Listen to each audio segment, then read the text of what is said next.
තෙරුවන් සියලු දෙනාටම මම අද චුම්බක පාඩම ඇසුරෙන් පොඩි ක්‍රියාකාරකමක් කරන්නයි යන්නේ. ඒට අපිට අවශ්‍ය වෙනවා වතුර වීදුරුවක්, චුම්බකයක්, අහඹුලිස් තෝරාගත් ද්‍රව්‍ය කිහිපයක්. අපි දැන් ක්‍රියාකාරකම කරමු.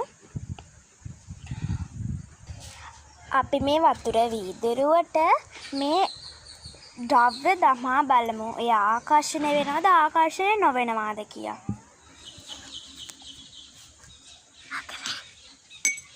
මෙන්න මේ එය ආකර්ෂණය වුණා. එතකොට මේ තවත් ද්‍රව්‍යයක්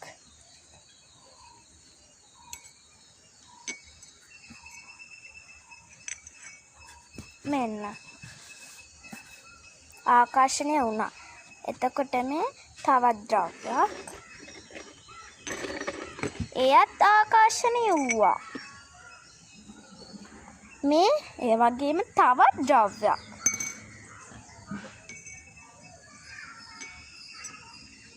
එයත් මොකද උනේ? එයත් ආකර්ෂණය වුණා. මේ තඹ කම්බියක්. අපි බලමු ඒක ආකර්ෂණය වෙනවද කියලා. මෙන්න ආකර්ෂණය වෙනවද ඒක? තඹ කම්බිය ආකර්ෂණය වෙනවද? නැහනේ. මේ ඒ වගේම තවත් ද්‍රව්‍යයක්. අපි බලමු මේක ආකර්ෂණය වෙනවද කියලා.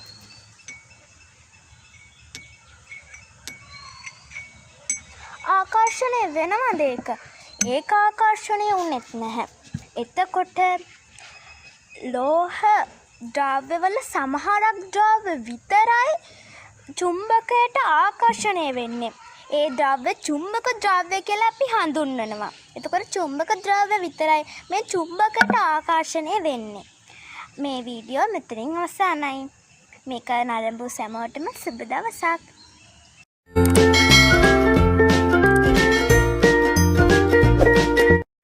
සුබ දවසක් හැමෝටම.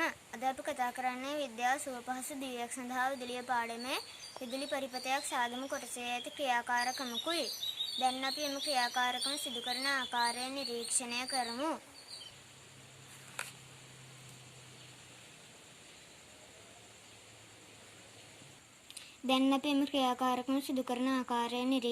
කරමු. මුලින්ම මේ සඳහා අපට අවශ්‍ය වෙනවා වියලි කෝෂ ඇඳුමක්, වියලි කෝෂයක්, කුඩා විදුලි බල්බයක්, තවත් වයර් කැබල්ලක් හා ස්විච් එකක්. දැන් අපි එම ක්‍රියාකාරකම සිදු කරන ආකාරය නිරීක්ෂණය කරමු. මුලින්ම වියලි කෝෂ රැඳවුමට මෙම ආකාරයට වියලි කෝෂය සම්බන්ධ කරනවා. ඉන්පසු වයර් කැබල්ලේ එක් අග්‍රයකට මෙම ආකාරයට විදුලි බුබුළු සම්බන්ධ කරනවා.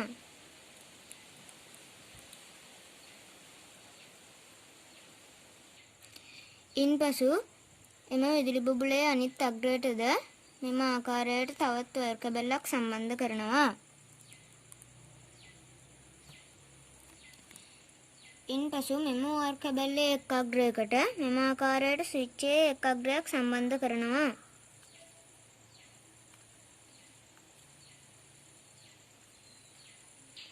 ඉන්පසු ස්විච් එකේ අනෙක් අග්‍රයටද මෙම ආකාරයට වයර් කැබල්ල සම්බන්ධ කරගන්නවා. දැන් අපි මෙම ස්විච් එක ක්‍රියා කරවූ විට විදුලි බුබුළු දැල්වෙනවද කියලා සොයා බලමු. ඔබට පෙනෙනවා මෙම විදුලි බුබුළු දැල්වී ඇති ආකාරය. ස්විච් එක ක්‍රියා කරවූ විට විදුලි බුබුළු දැල්වෙන බවත්, ස්විච් එක ක්‍රියා විරහිත කළ විට විදුලි බුබුළු නොදැල්වෙන බවත් ඔබට මෙයින් හැඟවේ.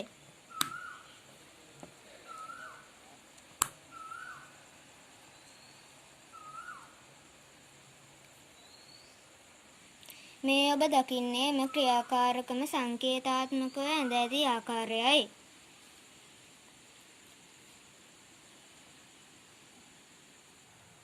නැවතත් මෙවැනි වීඩියෝකින් හමු වනතුරු ඔබට සුබ දවසක්.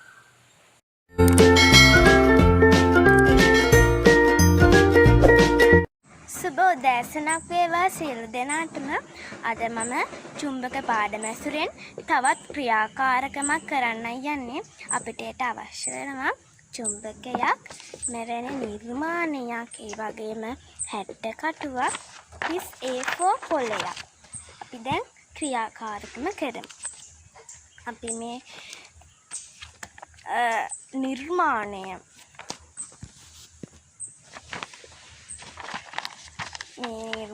මෙහෙම තියලා මේ චුම්බකය මෙහෙම තියලා ඔබට පේනවා ඇති මේ බලු පැටියාගේ මුහුණ එහා මෙහා ගමන් කරන ආකාරය.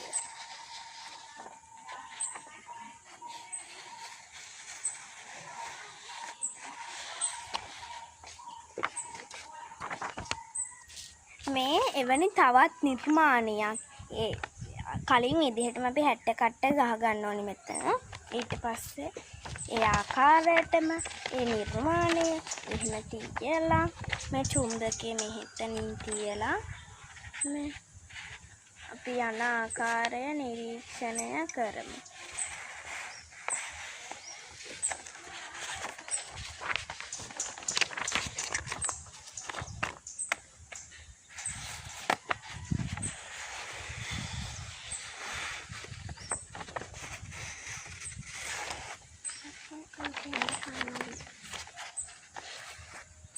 ඔබට පේන්නේ නැති. එතකොට මේ මෙයින් නිගමනය වන්නේ කලින් සේම චුම්බකයට ලෝහ ද්‍රව්‍ය ආකර්ෂණය වන බව. මේක බලපු හැමෝටම සුබ දවසක්.